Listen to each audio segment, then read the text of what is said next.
Hello, this is Easy Rider. I want to give some tips and tricks on how to do an oil change on a 2012 Can-Am Spyder. There's a lot of videos on YouTube that give you information on oil changes, but they really don't tell you some of the stuff you really need to know.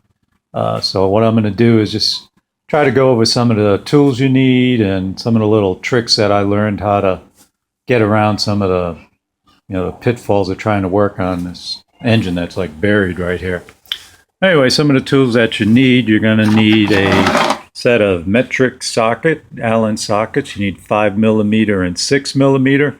6mm is for the drain plugs, 5mm are for the oil filters, HCH oil filter and the other oil filter down there. The other thing you're going to need is a set of these real long Allens. And I'll show you why in a minute. You need to have those real long Allens. I bought those at Harbor Freight, and you're going to have those on hand. The other thing you're going to need is a set of car ramps. I bought these at Harbor Freight, and the good thing about these is the actual ramp part right here.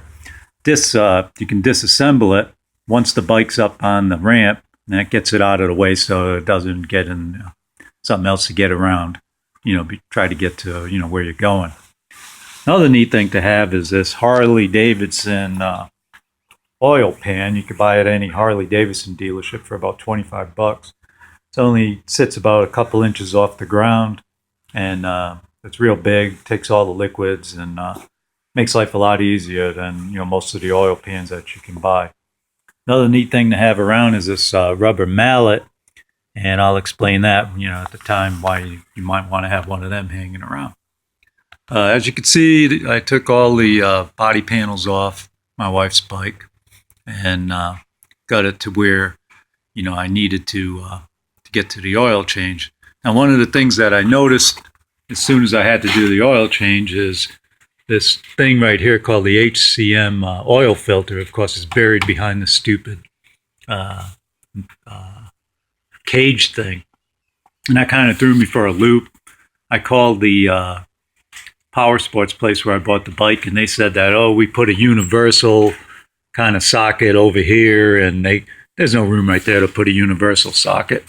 So I kind of figured I might have to take that whole cage off, and I really wasn't looking forward to it because it looks like more of a pain in the butt than it should be. So anyway, I got to thinking, what if I just drilled a hole right here? And then I bought this bike used, and lo and behold, someone else had that great idea to drill a hole. And with that hole drill there, you just stick this long Allen in, and bango, you can take that screw out. So that's why you need the long Allens. At least a 5mm one. You can buy the whole set at Harbor Freight.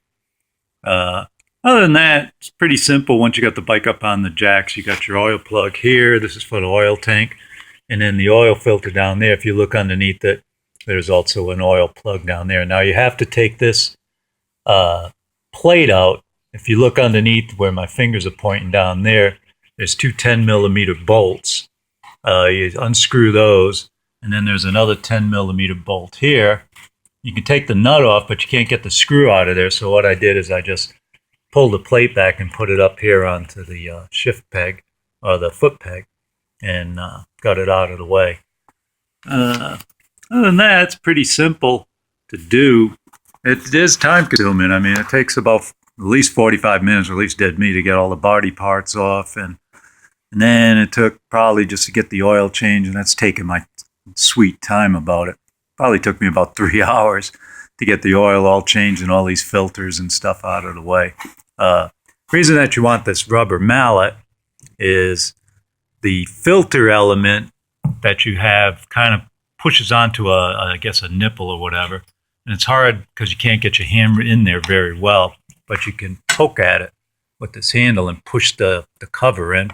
Same way with the HCH, you just push it right in. So that makes life a little bit easier.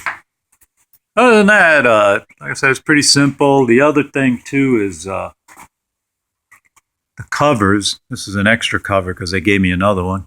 Getting this little O-ring to stay down on it. With the new O-rings, when you put them on, they want to keep popping off.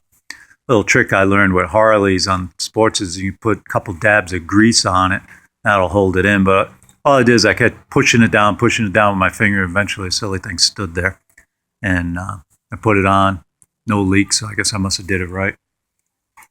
Anyway, it looks a little daunting, looks hard to do.